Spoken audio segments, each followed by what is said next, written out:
Welcome back. We're turning our attention to developments in Ebonyi State. We've got Oji Uchenna Oji, who is the Commissioner for Information and Orientation, joining us this morning. Good morning, and thank you for coming on today. Thank you very much, Chamberlain. Well, I mean, this question about fake news, hate speech, yeah, we know it's made the rounds in the country for a while, but interestingly, it appears some interesting development in Ebonyi about that particular matter. We understand you have a law on this matter. Is that right?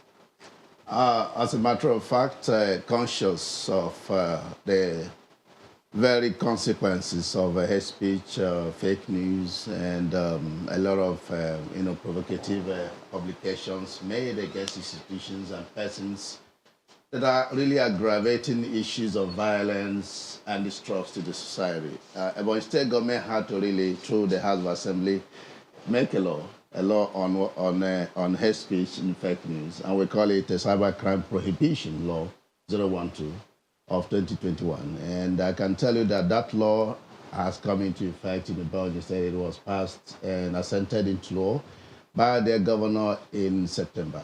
And my ministry has the duty of ensuring the implementation of that very law. It is very clear, the content, the provisions are very clear on what does constitute fake news and what does constitute hate speech. But it is really aimed at ensuring that we reduce this issue of, of false information, inflammatory statements that are capable of triggering war, triggering, crisis in the society. That has really helped our people to really be conscious of the statement they make, whether in print or orally. And I can tell you that anybody who does offend that law actually faces the law and has options of maybe 3 years, 7 years imprisonment, in some cases without option of fine.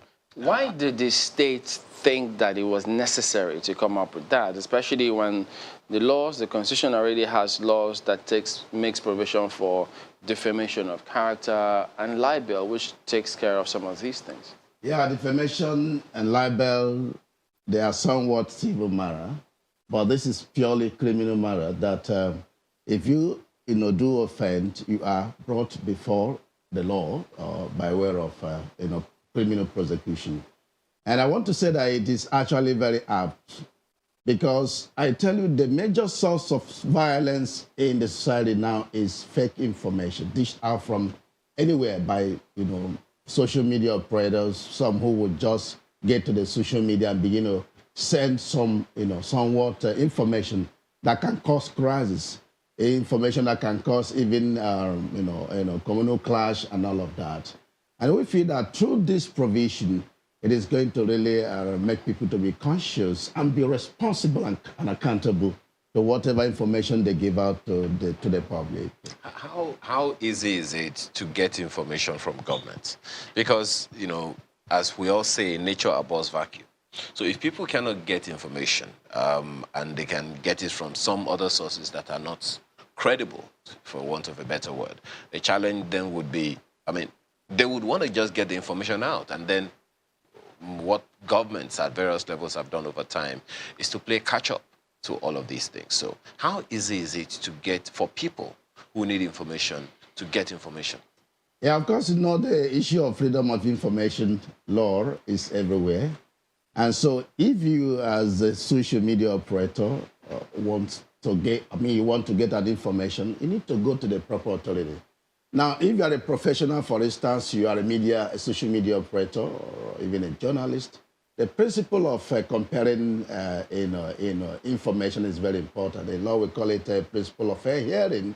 In journalism, we call it a balancing of story or development journalism.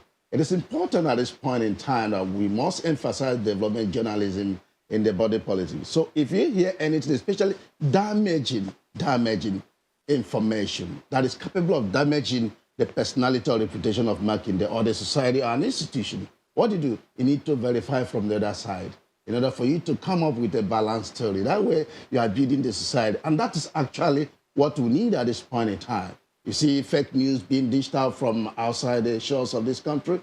People who don't know what is happening, they'll just stay from their comforts, of place to dish out information, to say this happened, the other thing happened. Of course, you know that all of these things, you see, some people would not just intentionally dish out information in order to cause, confusion and all of that. Just a second. Has there been an instance in Ebonyi State where such a thing happened?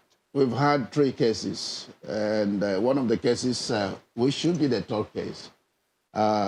The case of one Chikwere. At the point, we had to treat him as a first offender because we needed to continue. A program presenter. Yes, sir? It was a program presenter. Yes, but not a journalist, as a matter of fact. The state government did employ him and as a civil servant, so he had the opportunity of making this program presentation, which he had even stopped long ago before he was even appointed technical assistant to the governor. But then we looked at the circumstances and saw that there was need for us to continue to intensify our sensitization process, orientation process, which is part of my mandate, as Commissioner for Information. And the governor, in his fatherly disposition, had to really, grant him a kind of a pardon to treat him as a first offender. But we've got, like I said, 3 cases like that, and we are continuing to move. But then it must be such offense that will contain the ingredients of fake news and hate speech as contained in the law that has been passed.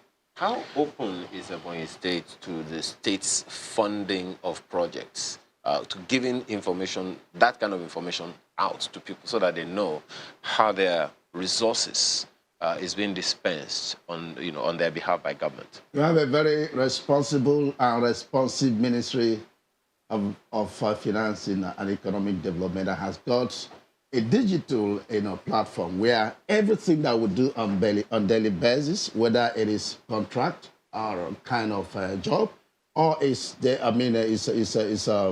direct level, is actually sent to the website, and we have the link, so you can always access the website, especially of the Ministry of Finance, to see what we are doing in the area of project on daily basis. Of course, we do obey the principle of fiscal responsibility on the due process issues. We've got all the law in place about how we should go about the labor job, our contract job.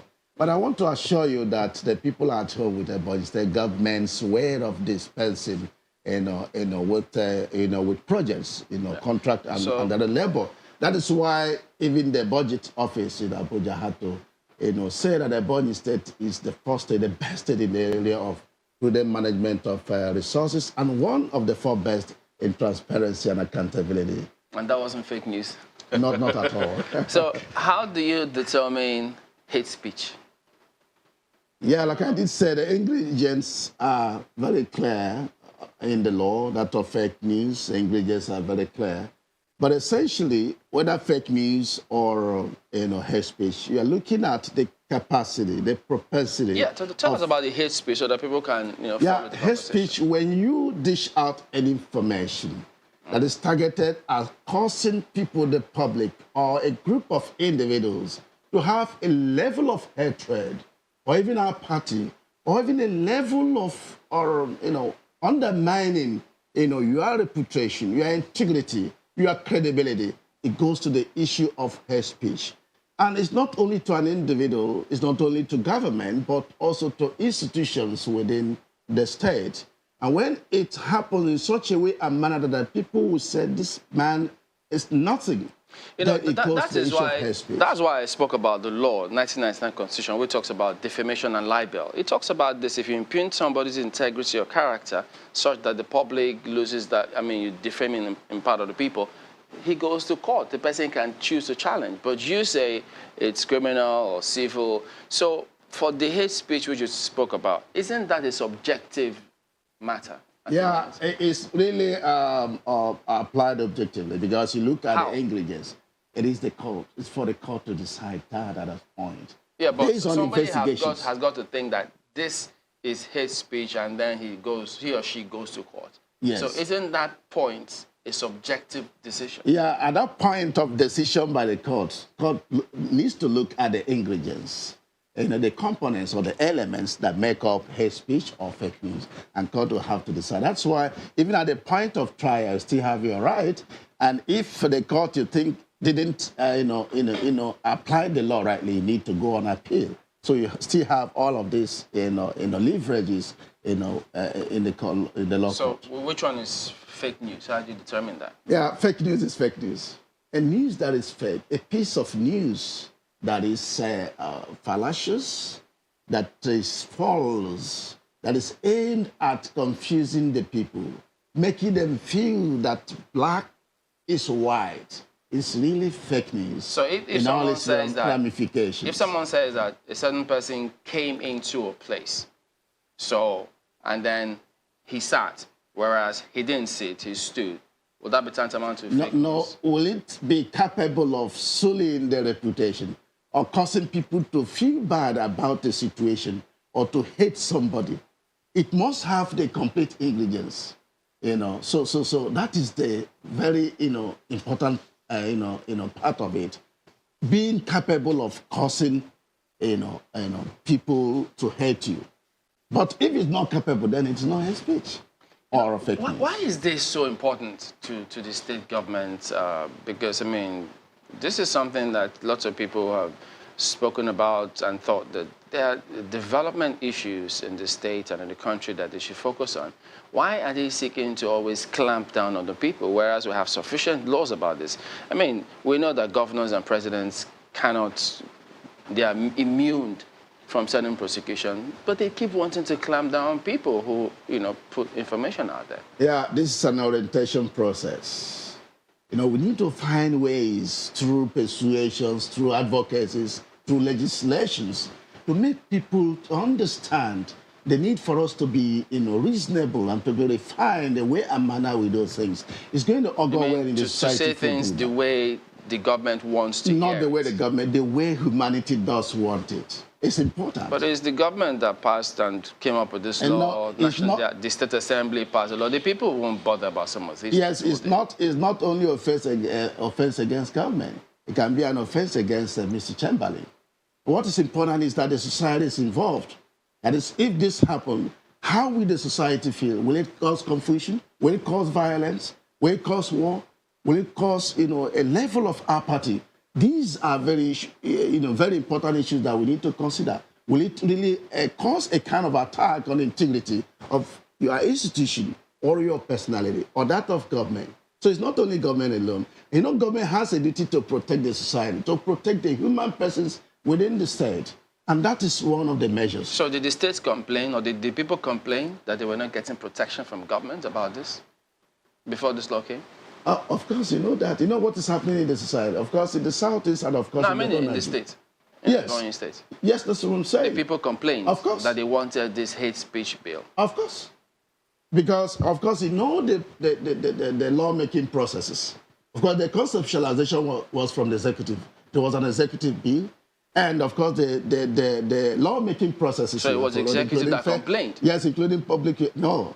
The executive is there to serve the society. Yeah, but and when the public, raise any issue, it's also a duty of the executive to ensure that they see how to solve such a problem. And this is one of the problems. How does this law help development in Ebonyi State? Yeah, like I did say, development journalism.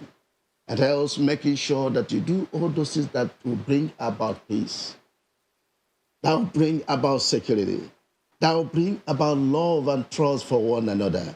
And if all of these virtues are not present in any society or in any state, it goes to the issue.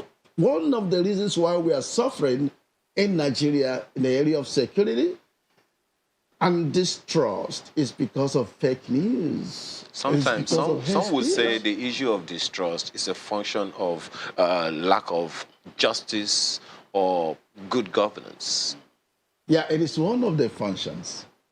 But essentially, all of these things that are happening now, like in advanced countries, you need to verify your information, especially information that is capable of tearing the state apart. Is it also possible, my apologies, Germany, is it also possible that authorities also give out fake news? Because if, for instance, people are aware that, okay, this is the way these things are, they see these things on their streets, okay, the roads have not been tarred, and yet government says the contract has been awarded like 10 years ago. Isn't that fake news? Yeah, that government is also liable under the law on fake news. And so the law is not for individuals, it's for everybody, including government. If you have a very irresponsible government that would say it did award contract when it never did, individuals have the right to come, So to, you're saying to essentially the provisions of the law, the people, to get the person prosecuted. residents of Ebonyi State can take the Ebonyi State government to court. Very important, yes. Yeah, but the thing, what I was trying to say is that Especially officials of government. Nigeria's law covers it both criminal and civil. So I don't get the point when you say, well, one is this and this is that. It's a way of strengthening. That's why people thought this was unnecessary. What do you want to strengthen? If it's not broken, why fix it? Yeah, because we are having peculiarities in all of these things. And the world is, is getting, higher in dimensions. Is there any instance that the state had tried or found anyone who perhaps tried to impugn the integrity in the face of the people using our existing laws, and they felt it was insufficient, hence the need to come up with this new law? Yeah. Any case? Under the Constitution, we have the right as a state to make legislations that will... I get that point, but I'm asking, has there been any case wherein you tried the laws of defamation and libel and you felt it was insufficient, hence the need to come up with this law? Of course. What's example? Yeah, like the criminal law was not just made yesterday. It's been made for a very long time. And from time to time, you see some issues that wouldn't be really captured by the provisions. I mean, in the States now, any specific case, who did you take to court, and when you felt that law was not sufficient, hence Ebonyi State needed to come up with this, quote, hate speech and fake news law? Well, I don't know what you mean. It does depend on your conception and your perception about the need for the law we have made. But I think that we tried to strengthen the provisions. Yeah, I'm asking, why did you try to strengthen it? Yeah, because, normally, any law that is made over a period of time, we certainly will try to have some loopholes. Either the punishment lines are not really So what's the really loophole? strong. What's the loophole in this one, in our laws, before you came up with this one? Yeah, like I did say, we have quite a lot of peculiarities. We have a lot of new development trends in social media are so you need to really tighten up some of these legislations, and that is what we have done. The first point is that we have the powers to do that as a state. Well, that's and we have got reasons to do that. Well, you said the law is titled Cybercrime Prohibition Law. But 012. But you know that we have a cybercrime law at the federal level. Yeah, we have it. So what we did was to just domesticate it.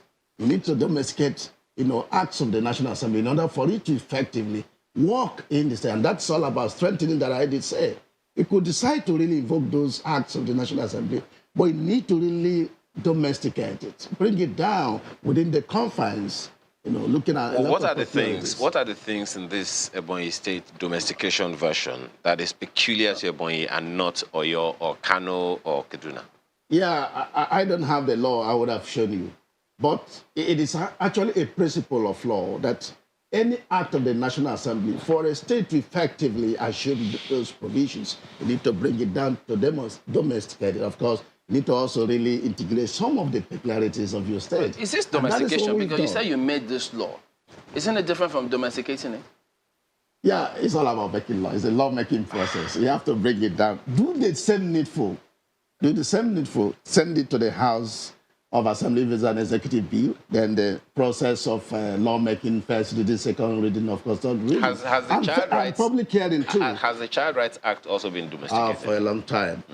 The wife of the governor, Her Excellency Chief Mrs. Rachel Omai, is very passionate about the girl child. Of course, the women, the downtrodden. So it was one of the first laws that she caused to be passed, and we've been enjoying that. So, how does this new law that you talk about solve the unemployment problem? Yeah, Unemployment is an issue that we are tackling. If you permit me, I will address all of those issues. We are looking at empowerment programs, and we're also looking at also our employment programs for our youth and women. But you need to also really bring people out of certain orientations that are not good. And it's part of the empowerment processes. We have financial empowerment, we have mental empowerment training, we also have psychological and moral empowerment, and that is the orientation process. Because if you get a very bad person, you empower the person financially and mentally, then that moral aspect will be lacking. And this is part of the process that we are doing. But honestly, we have done fantastically well in the area of empowerment. About the first state that did roll out sums of money, 3 billion naira for NSAS empowerment program. We also did the empowerment program for civil servants. Do you know today we have started to shortlist youth women for employment, 5,000 number employment that will be completed between January and February next year. It's part of the employment and empowerment processes. Besides, Ebonyi State is a construction site. Anywhere you go, you see work going on. We don't have issue with expatriates getting them involved in our work. But skilled, not skilled, and semi-skilled, we get our people to do that. That's good. Yeah. But how, there are those who will say that a good number of people in the social media space are young people. What do you say to those who say, well, this is another way of the Ebonyi State government targeting the youth? Give them something with one hand and collect it back from with another. I don't know what you mean, but let me say something. Social media is both positive and negative in its operation and intention. I've seen a colleague of mine in my school that is a pastor. He's networking the entire world with social media. And I'm sure the guy is rich. So you can use social media to benefit the society and benefit yourself. But people are using social media to cause a lot of havoc, and that is what we must do everything possible to really dissuade people from doing through legislations, through advocacies, through orientations, through empowerment programs and employment programs that we are doing. We have got quite a lot of economic facilities that we want to fix our youth and women. Today in Ebonyi State, the governor built Africa's biggest shopping mall, over 5,000 modern shops. We want to give it to our youth and women. We have advertised they should come and own shops. We've got opportunities of providing empowerment and employment for people. The creation or the establishment or the construction of an international airport. Why it is that it's going to trigger jobs and create wealth for our people. Now that we have Africa's biggest University of Medical Sciences, Africa's most beautiful, I tell you, but you need to come and see. I can't even describe it the way you will appreciate it. What are we doing? We want to give it to the private sector to drive. And we want to generate a revenue. We want to also generate jobs, not less than 10,000 jobs to be given to our youths and women. And these are among all the things that we have built to generate employment for the teeming population. Today, Ebonyi State is a transformed state. Within the shortest record of time, one man had to do that. From grace to glory. How much did the shopping mall cost? Yeah, it is paid us per square meter. So it does depend on the number of square meters you want to get. No. I mean, to build it. Okay, I wouldn't know exactly the sum, but it's the minimum, the most minimum you can talk of. Of course, initially the governor... You don't know the sum, but you know it's the minimum. Yes, yeah. I know this because the governor had once told us, but I've forgotten the figure. And I can tell you that he wanted to involve expatriates or investors to build the shopping mall. But the price they gave was like 20 times what he used to. And so the governor, known as a very prudent governor, had to really do it by himself. And I can tell you it's the most minimum. Does that same law cover the, if any government official gives false information, do they face the music as well? I tell you it's true, they do. It's for everybody, for government officials. Like if they lie about the project costs or if they inflate their project, the governments can... Exactly. Individuals will just need to either raise alarm or come by way of, Even though the government has immunity. I'm not talking about the government. I said officials of government, of course, excluding the governor. The governor has immunity under the Constitution. Because it was an executive bill, you said. Yeah. Executive Biga. All right, Mr. Uche Oji, Commissioner for Information and Orientation, thank you for coming on today. Thank you very much, Chamberlain.